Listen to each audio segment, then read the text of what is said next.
What's up, all my movie loving maniacs? It's your boy Bangful B of the Lassiter Factor, and after rewatching the first Sin City, I was in the mood to go back and rewatch Sin City: A Dame to Kill For, which is a sequel to that movie, so let's review. Now, like the first film, Sin City is based on the graphic novel by Frank Miller, in which this film is basically an anthology of different stories that may intertwine with each other, but are also isolated from each other.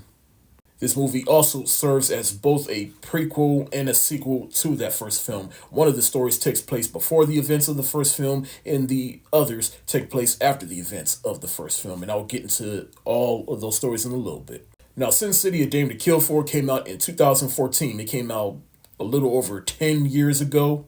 I remember I went to the theater to go see it. I was super excited. In fact, I remember it was the movie that basically ended the summer movie season in 2014. And I remember walking away from it like, it was fun, but kind of a whimper of a way to go out during the 2014 movie season. And I've revisited this movie a few times since then. I mean, I do own both movies on Blu-ray, but A Dame to Kill For I have in the steelbook. This is actually one of my favorite steelbooks that I own. I mean, it looks kind of like the graphic novel, front and back, everything just. But generally speaking, this movie is not as good as the first film, and I even remember this movie was a box office disappointment. Now, how do I feel about this movie a little over 10 years later? I mean, I still enjoyed it, and I still don't think it's as good as the first film, but I think this movie does have its give or take.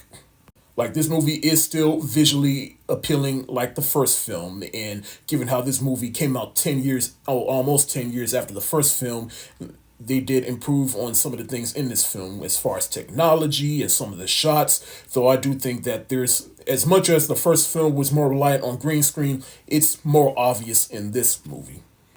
And a common criticism I hear about Sin City: A Dame to Kill For is that the title story of this film, A Dame to Kill For, is the weakest story out of the other three stories within this movie. And while I can see what you're saying, I'm still a little bit different. I'm going to split the difference with you.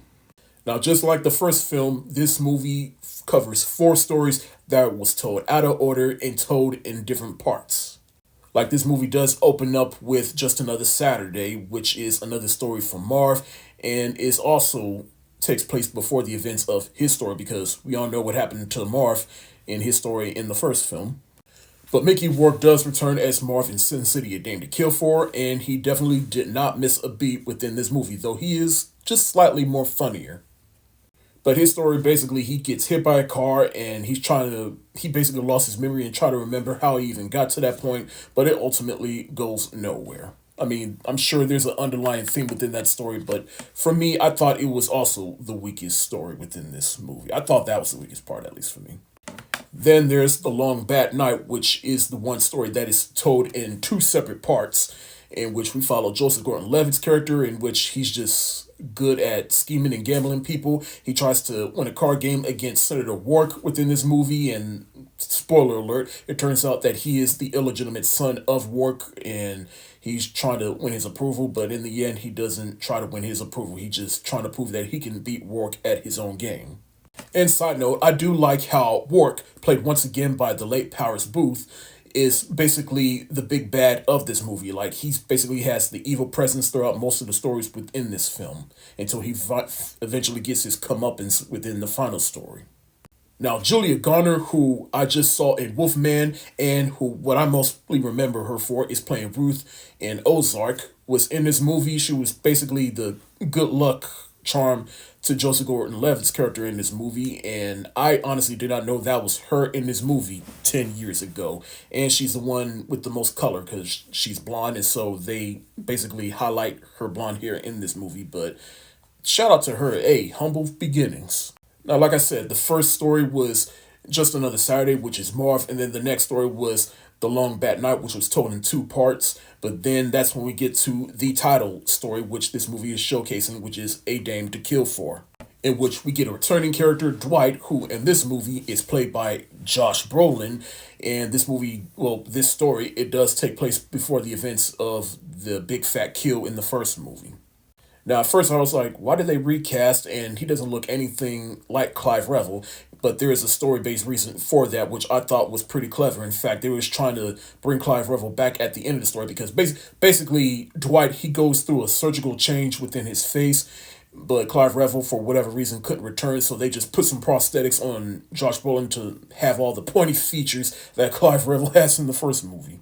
But Dwight gets reacquainted with his former lover, Ava, played by Eva Green, who I remember at the time was clearly not shy about showing herself in movies, if you know what I mean. And she definitely showed herself in this movie. In fact, I'm surprised this movie wasn't creeping up on an NC-17 rating. But basically, she's your typical femme fatale who she has all the great looks, but she is total hell when it comes down to it. And she basically portrays Dwight, and so Dwight goes after her. This story also brought back Gail, played once again by Rosario Dawson. Miho, played this time by Jamie Chung. I should also note that Ray Liotta is also within this story. He has a small role, so rest in peace.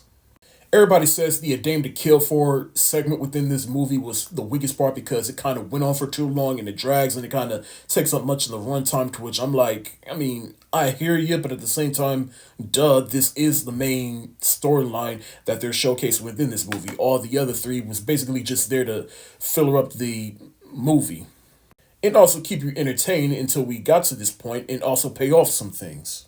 And yeah, this story can be a bit cliche given that it is about a femme fatale, but it was still entertaining from where I was standing.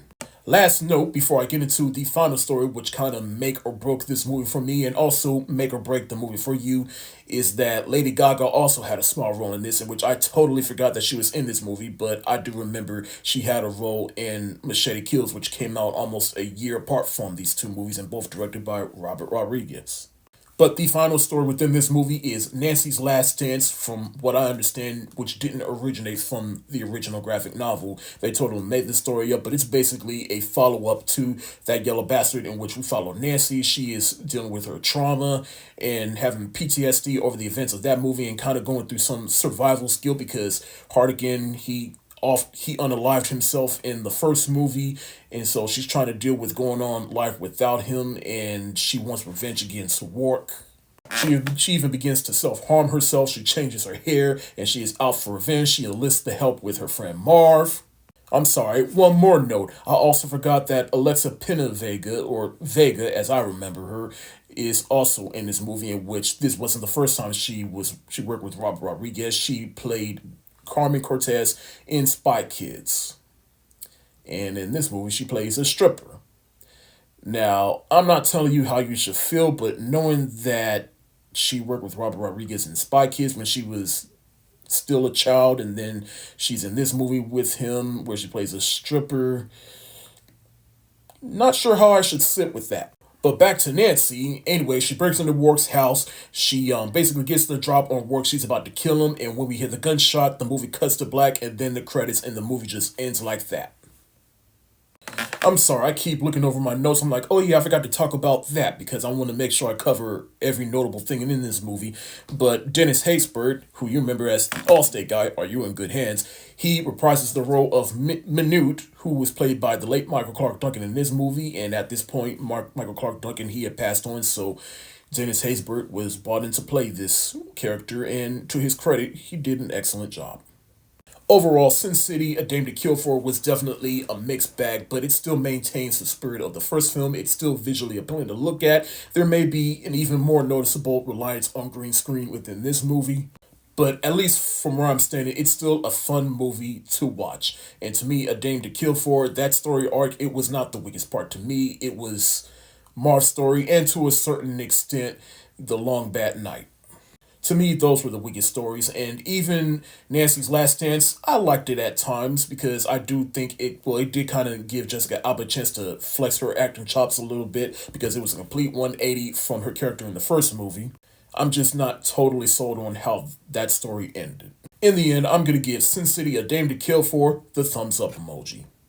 That's it for the day. Have you seen Sin City, A Dame to Kill For? If so, let me know what you think in the comments section, and let me know what you think of this movie compared to the first. This is your boy Bankful B of the Lassiter Factor. Stay safe, wash your hands, peace.